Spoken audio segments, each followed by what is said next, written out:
Sir આજે આપ જાણો છો તેમ આજે ભારત ચેમ્પિયન્સ ટ્રોફીમાં દુબઈ ખાતે ચેમ્પિયન બન્યું છે અને ન્યુઝીલેન્ડની ટીમને હરાવેલી છે.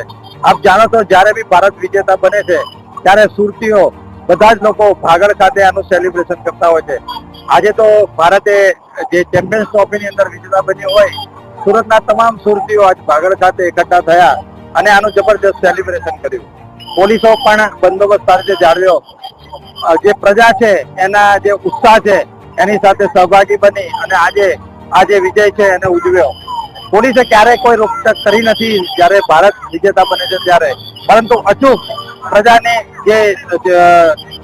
પ્રજાને જે સાચવવાનું હોય એ અંગે અચૂક ધ્યાન રાખતી હોય છે. આજે પણ પોલીસે પ્રજાને સંપૂર્ણપણે એન્જોય કરવા દીધી અને કોઈ પણ જાતનો લો એન્ડ ઓર્ડરનો પ્રશ્ન ઉભો ના થાય તે પ્રમાણે પોલીસે સંપૂર્ણ ધ્યાન રાખેલું હતું.